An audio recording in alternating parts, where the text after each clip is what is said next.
خب حرکت اصلاحی که انجام میدیم، نودلاری که زیر بغل می‌ذاریم، تراز کششی ستون فقرات ایشون منحل شده، پیچیدگی داره. تو اول فیلم هستش که پیچش کمری چجوریه. به پای راست وزنه متعادل سنگین‌تر برسیم، به پای چپ سوارش‌تر که تعادل پیچش لگنی رو برطرف بشه.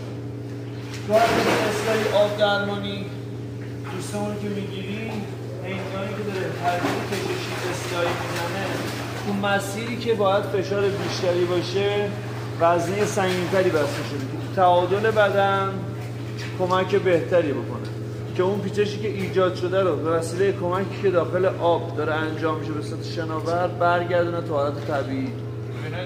خب الان فشار چطوره؟ خوبه، فشار کمتر شد. فشار کمتر شد. هر چی بره جلوتر به عضلات کشش ایجاد میکنه و تو حالت طبیعی بهتری قرار میگیره.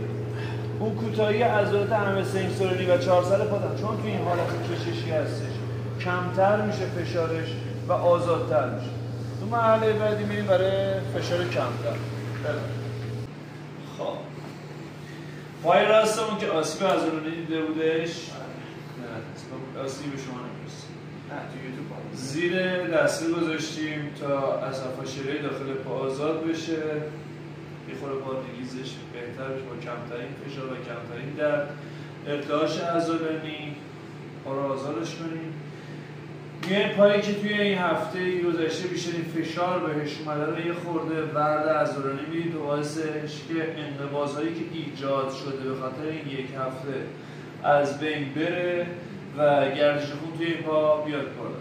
بماند که در مرحله آخر یه ارتعاش همزمان بین دو پا قرار میدیم تا کلیدمون تو بهترین حالت قرار بگیره.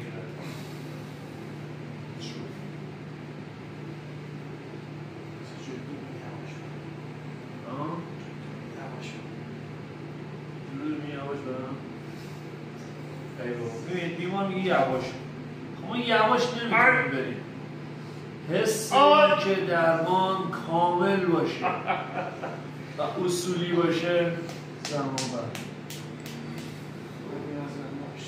نگاه بدیم. نه دست رو بدیم.